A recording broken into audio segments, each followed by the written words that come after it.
Welcome to Toffee TV. It is the starting 11 show for Stoke City at the 365 Stadium. Baz, and yeah, I mean, there's options.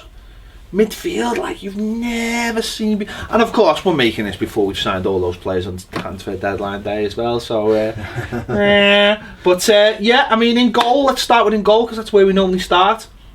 The man himself, Joel Robles, who the manager has said he's the number one for this game. For this game, For this game. For no other game. No, and don't you take your position, you know, for granted there, Joel Robles. So he's in goal. We've gone from a normal. We're keeping the back three. Yeah. With no reason to change it. No reason. Playing well. Mason Holgate to the right. Yes. Ashley Williams to the left with his doing all the body sprays for Everton, and Funes Mori continues on the left hand side of a 3-man defence. And to be fair, last game out, Crystal Palace, the three of them dealt with a lot of the same things that they're going to have to deal with in this game. A lot of diagonals, a lot of set pieces. So hopefully them three with Joel at the back, they'll keep that going and stop Stoke from breaking us down in their sort of traditional way. That's the idea, mate. That's the idea. And, you know, a couple of clean sheets on the run in the Premier League, so hopefully they can carry on where they left off 10 days ago. Yeah. Wing backs, of course, we'll continue with the wing backs. Seamus Coleman, who of course has been linked with his annual link to Manchester United. Yeah. Stays on the right. And Leighton Baines, who's hopefully now fully recovered from that rib injury, enough recovery time to see Brian Oviedo leave for Sunderland. So he continues. Now, midfield, bit of a change in midfield. Now, you wanted this the last game. I did. And you've stuck with it because it means less work for Joe. Snyderland, I mean, again, Barry played well against Crystal Palace. He's had 10 days rest. What's the thinking in bringing Morgan Snyderland in? Physical, really, the height. And I just think I said this last time, but I think Stoke have got more about them than Palace were more likely to always be direct. And I could understand why Gareth Barry was there just to try and sit. I just feel as though Snyderland's had another 10 days with the team. And I don't know, I just think his legs will be important. I can see what you're saying. Basically, what you're saying is Crystal Palace, we expect them to offer nothing in midfield and to be a little bit more direct. But Stoke are a little bit more advanced than that. They've got a little bit going about them. So you have got that long ball, you have got that set piece, but they've got a little bit about them in midfield. They've got the likes of Joe Allen. They're going to try and move that ball around the midfield. And what you want is, especially with it being an away game and the crowd on top of you, you don't want to get caught out for legs in centre midfield. You want to be sure that he can do both jobs, can't he? Exactly, and he offers more going forward as well. And I think we may need that. I mean, don't get me wrong, it won't surprise me if Gareth Barry's in there, but for me personally, I would play Snyder with Tom Davies and obviously Ross Barkley. Just keep those three. Yeah, you know, with the legs, young, hungry players in and around the pitch. You know, of course, Garner's back, but the manager's already said he won't feature in this game. So Snyderland comes in for you. Tom Davies, gotta stay in. Ketwig staying in there. Match assist, winning pass last time out. Playing well enough, needs to stay in, give us the hunger. And Ross Barkley, who had another good game down at Crystal Palace, he'll be key in this game and keeping hold of the ball for us, you know, and trying to get us up the pitch. Yeah, because I mean, I think Ross Barkley's role keeps developing in this side. I think, like you've just said there, whereas previous in these games you might have thought, well, he can play a little bit more advanced and we have three holding centre midfielders and it's up to Ross to be the supply. But I think now the way it sort of moved on a little bit because of the shape, we've got a little bit more in midfield now that Ross has that ability to just pick it up and run with it and doesn't have to worry as much, because obviously it can become a 4 or a 5 with him sitting in front of them. I think the changes have probably benefited him more than anybody really, because we're still getting the three, Coleman and Baines, pushing right on, as we can see, and obviously these are the insurance, whether it's Snyderland, Garner, Barry, in there with Davies allows Ross to just go and get involved in other areas. There's just more legs in there, isn't there? At the end of the day, there's more legs. Gives Ross a little bit more freedom. People have to worry about him, and him having to worry not less about his defensive duties, but almost like at times you've looked at Ross and gone, today your first duty is defensively, and that's not Ross Barkley. That isn't Ross Barkley, is it, at the end of the day?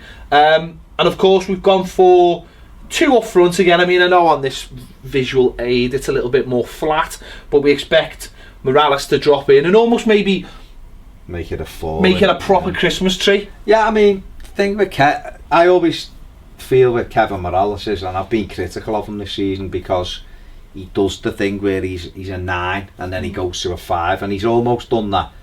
It's Man City, he was really good, took his goal well. Palace, he was less good.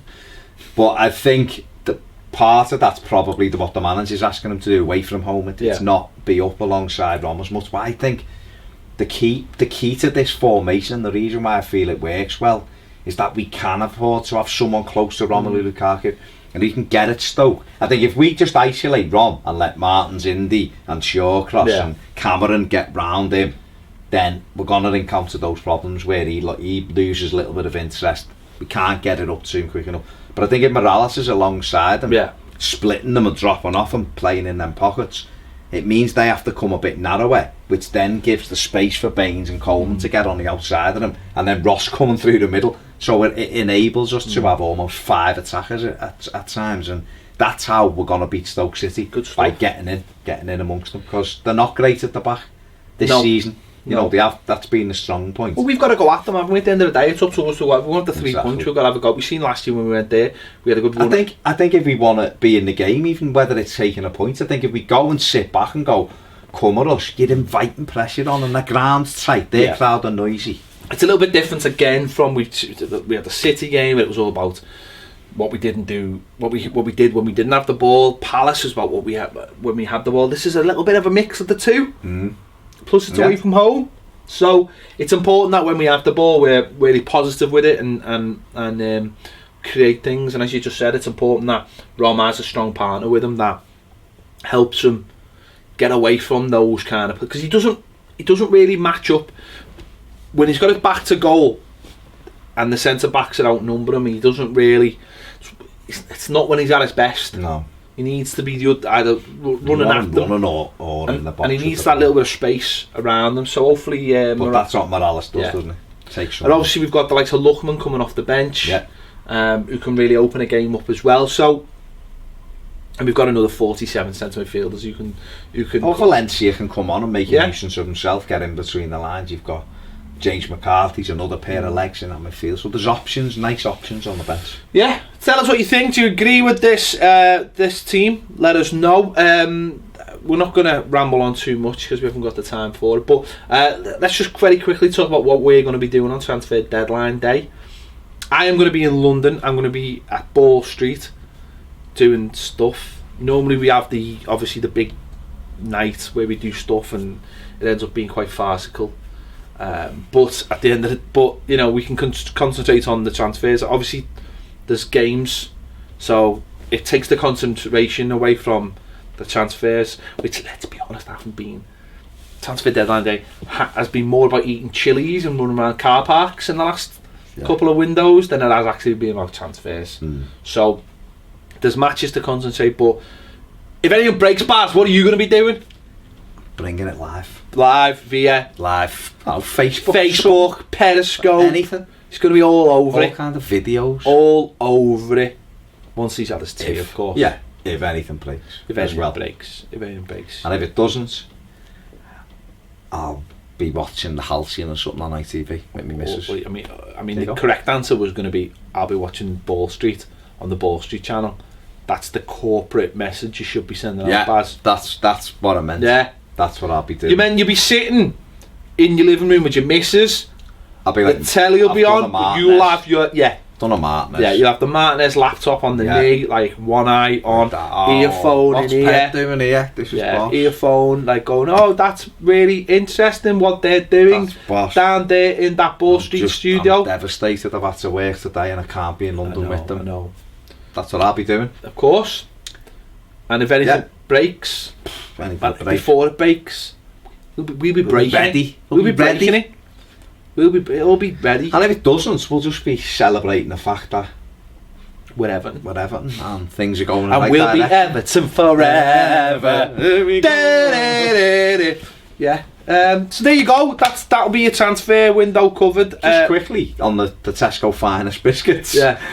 You know, put a tweet out. People have accused us going a bit too corporate. On biscuits. On biscuits.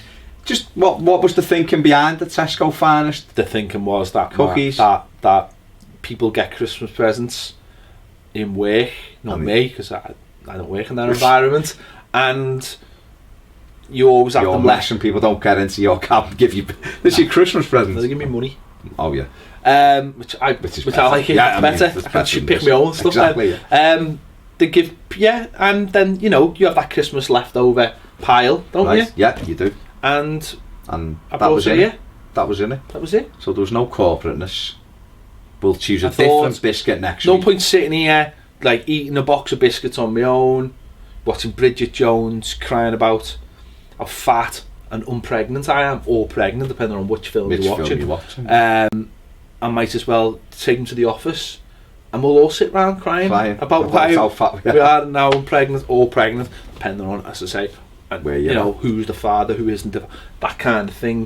Back on the Pandora affair again. No, I'm not. I'm off the Pandora. There's no Pandora. Although the Pandora adverts will be starting again soon. It's Valentine's Day soon. Oh, maybe we'll see. Maybe we'll see a continuation. The continuation. That's what I'm hoping for. He's out the big bed. That's what I'm hoping kid's for. Sleeping in the bed with the woman. It's Valentine's though, so maybe it's a new relationship, and we'll wait and see. I mean, that's a different. That's the way I look at it.